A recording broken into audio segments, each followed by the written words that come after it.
안녕하세요. 오늘은 스티븐 핑커의 지금 다시 개몽 2부를 살펴보도록 하겠습니다. 2부는 이제 진보라는 이름으로 붙여져 있는데 4장부터 20장까지의 아주 방대한 내용이고요.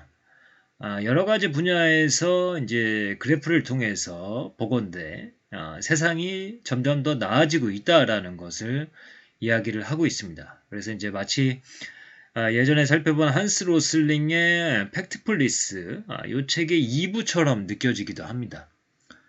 어쨌든 이 내용을 이제 전체를 요약해서 말씀드리는 것은 조금 어려울 것 같고, 제가 조금 의미 깊게 이렇게 인상적으로 봤던 그런 구절들 위주로 잠깐 소개를 해드릴까 합니다.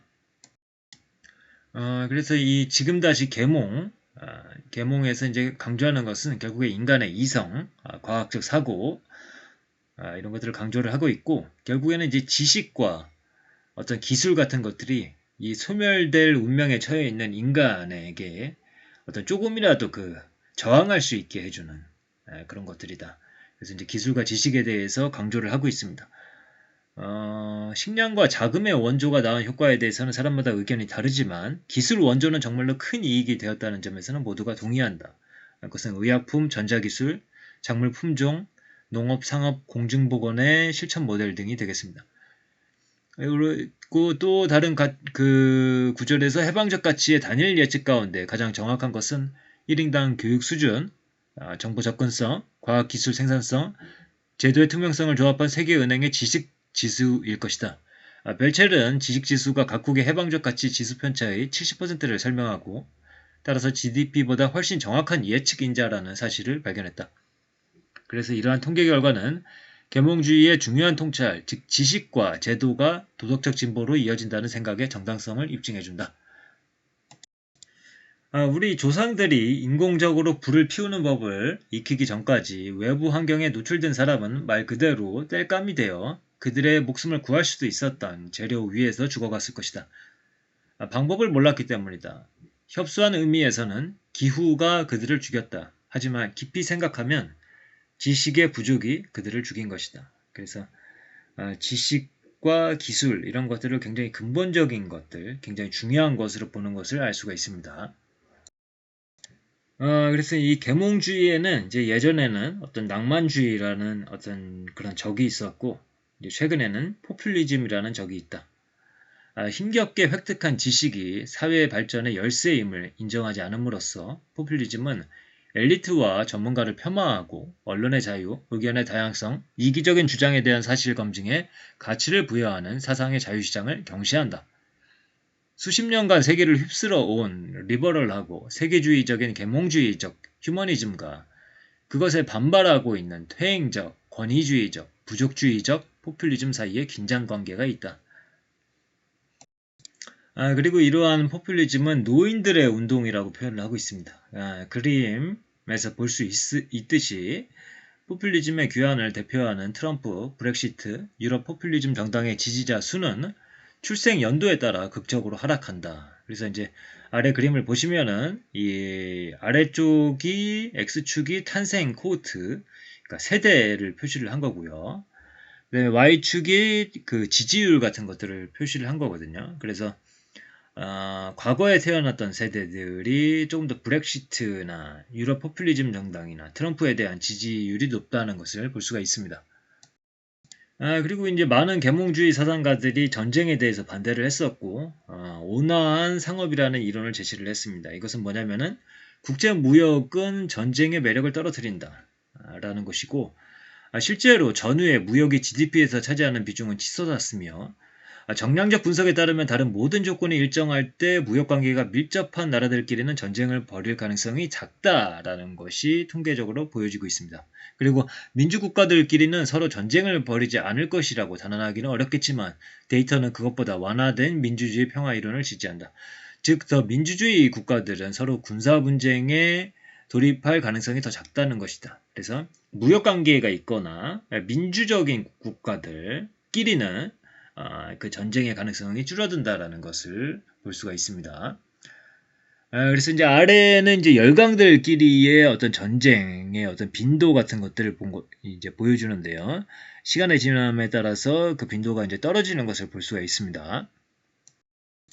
그래서 이 계몽주의의 반대편에 서 있는 것이 어떤 낭만주의적인 민족주의 혹은 뭐 부족주의 같은 것들.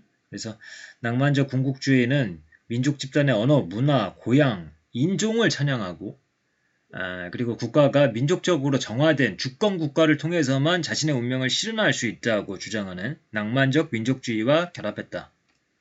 1차 세계대전 이전에 독일인은 자신을 유럽 혹은 서양 문명의 바깥에 있는 민족으로 보았다. 특히 그들은 자신들이 계몽주의 이래로 영국, 미국과 공모해서 서양의 생명력을 갉아먹고 있는 소름 끼치는 자유주의, 민주주의, 상업주의 중심 문화에 용감하게 저항하고 있다고 생각했다. 그리고 2014년, 15년에 발발한 두 전쟁에 연료를 공급하는 것이, 그러니까 러시아, 우크라이나 전쟁에서요. 계몽주의에 역행하는 또 하나의 이데올로기, 러시아의 민족주의인 것은 우연이 아닐 것이다. 그래서 이런 민족주의, 낭만주의적 민족주의 같은 것들은 전쟁의 가능성을 높이는 것들이죠.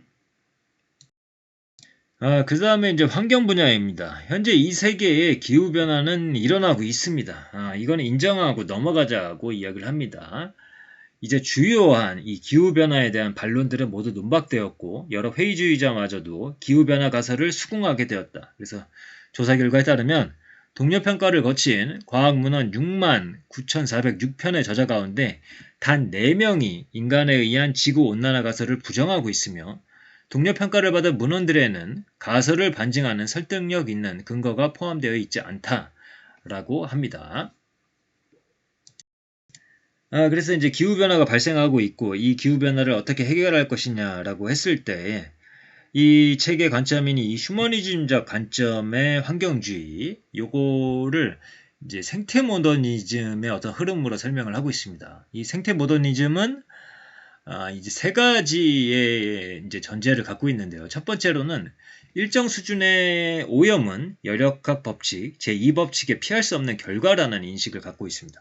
사람들이 에너지를 사용해서 자신의 몸과 집 안에 조직화된 영역을 만들면 폐기물, 오염, 여타 다른 형태의 무질서로 인해 바깥 환경의 엔트로피가 증가하게 된다는 것. 두 번째로 이들이 가지고 있는 인식은 산업화가 인류에게 좋은 것이었다는 것입니다. 산업화는 수십억 명의 사람들을 먹여 살리고 수명을 늘리고 빈곤을 감소시켰다.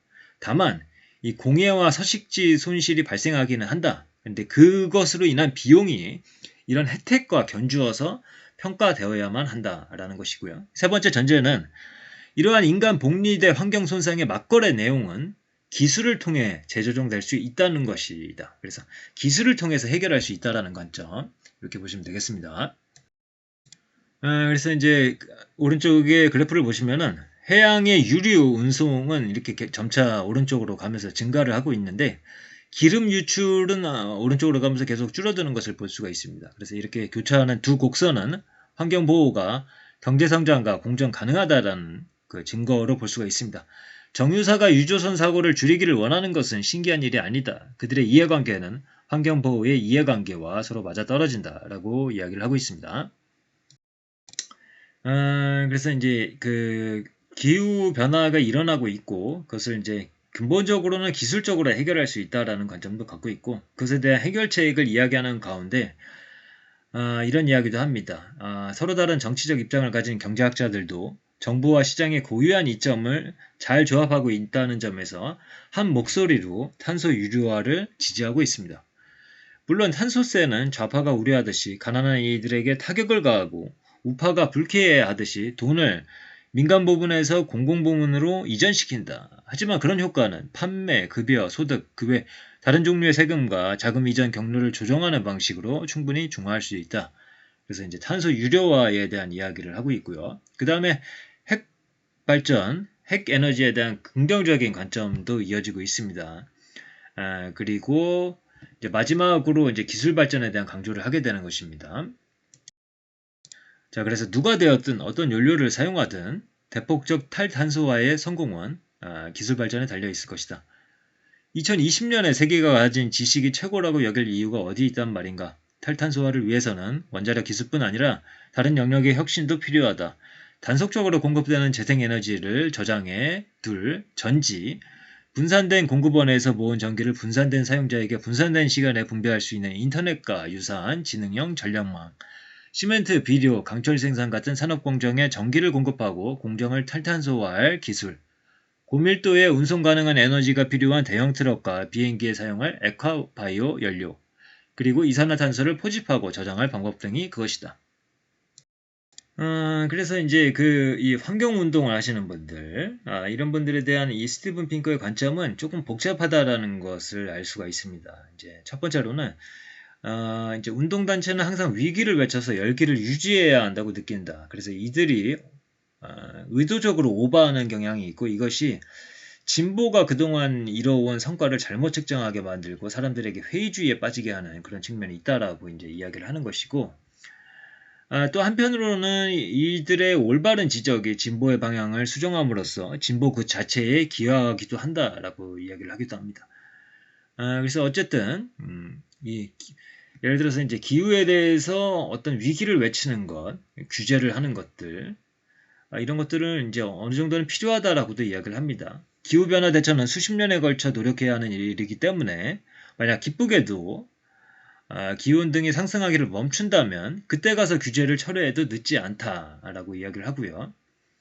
그리고 이 안전성의 향상은 몇몇 영웅이 주도한 결과이기도 하지만 동시에 같은 방향으로 조금씩 힘을 가한 수많은 행위자들이 함께 거둔 결실이기도 하다. 그 중에는 이제 풀뿌리 운동가, 온정주의적인 입법자, 발명가, 공학자, 정책 연구자 등등이 이제 포함이 되겠죠. 그래서 이제 이 진보의 관점에서 기술을 이용해서 지식을 이용해서 진보를 한다라는 이 스티븐 핑크의 관점에서 어떻게 보면은 이 기술의 위험성을 지적하고 환경 위험의 위험성을 지적하는 사람들이 그 진보의 방해자다 이렇게 인식할 수 있겠지만은 스티븐 핑크는 그렇지는 않다라고 보는 거죠. 그들이 올바르게 비판을 했기 때문에 그 진보도 더 좋은 방향으로 이루어질 수 있었다라는 관점을 보여주는 것이죠. 그래서 환경운동은 커다란 성취를 거뒀고 그 공로를 인정받아 마땅하다. 환경운동은 인간 진보의 또 다른 형태라고도 할 수 있다. 다만 이제 역설적으로 기존의 환경운동계에서는 그러한 성과들이 그것이 진보라는 것은 물론이고 애당초 진보가 가치 있는 목표라는 것조차도 인정하기를 거부한다라고 이야기를 하면서 좀 복잡한 시선을 보여주고 있습니다.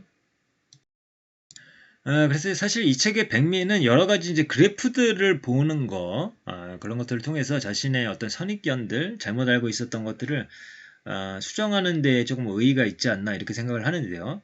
그 내용들을 다 이제 소개해 드릴 수는 없었고, 다만 이제 몇몇 제가 조금 의외다라고 생각하는 어떤 그래프들만 세 가지 정도 말씀드리면서 이제 마무리를 할까 합니다. 이제 첫 번째로는 1인당 실질 GDP와 삶의 만족도에 대한 그래프인데요. 결국에는 이제 잘 사는 나라가 좀 더 행복한 경향이 있다라는 거죠.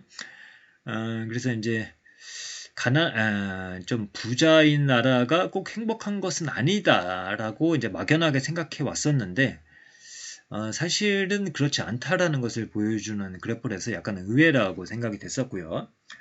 그다음에 오른쪽에 이제 육상보호구역, 해상보호구역 요게 점차적으로 인간이 보호하고 있는 구역이 넓어지고 있다라는 것도 저는 좀 의외라고 좀 생각이 됐습니다. 사실은 줄어들고 있지 않을까? 인간이 어떤 자연 환경을 파괴하고 서식지를 늘려가고 그래서 동물들이 살고 있었던 지역에 인간이 들어가게 되고 막연하게 그렇게 생각을 했었는데 이 책에서는 이제 이 해양 보호구역, 육상 보호구역이 늘어나고 있다 이런 식으로 이제 이야기를 하고 있습니다. 그래서 뭐 제가 이제 이 그래프 하나하나들이 이렇구나 그래서 완전히 이게 맞다라고 생각하지는 않고요. 이럴 수도 있겠구나 정도로 생각을 하고 있습니다. 왜냐하면 이제 더블 체크가 돼야 되니까요. 여러 가지 자료들을 통해서 이 반론을 하는 사람들도 의견을 보고 그래서 이제 하나하나에 대해서 판단을 해야 되는데 이 책에 그래프가 너무 많습니다. 그 그래프 하나하나에 대해서 제가 따져보고자 한다면은 그거는 제가 일반인이 할 수 있는 작업은 아니라서 그냥 일단은 이 책의 내용을 그대로 받아들이면서 그럴 수도 있구나 정도로 이제 이해를 하고 있습니다. 그래서 이제 세 번째 보시면은 OECD 국가들의 사회 지출이 계속 증가하고 있었다. 그래서 영국, 독일, 네덜란드, 이탈리아, 프랑스 등등 이 사회 지출이 증가하고 있고 이것이 사회적 불평등을 어느 정도 해소하는 데 기여한 측면이 있다라고 이야기를 하고 있고 그래서 막연하게 우리가 뭐 사회 지출에 대해서 뭐 베네수엘라가 된다 뭐 이런 이야기 많이 하잖아요. 근데 꼭 베네수엘라를 볼 필요는 없다라는 거죠. 우리가 지향하고 있는 어떤 선진국의 그런 포지션에서도 사회 지출을 늘려온 장면들을 볼 수가 있고 이에 대한 연구를 통해서 우리나라도 적용해 볼 수 있는 측면은 충분히 많다라는 생각을 했습니다. 그래서 이제 2부에 대해서는 이렇게 이제 제가 관심 있는 측면에서 이제 말씀을 드렸고 사실 너무 방대하고 좀 이제 보시는 분들마다 이제 받아들이는 바가 다를 수 있기 때문에 관심 생기신 분들은 한번 보시는 것을 추천드립니다. 그럼 오늘의 내용은 이것으로 마치도록 하겠습니다. 감사합니다.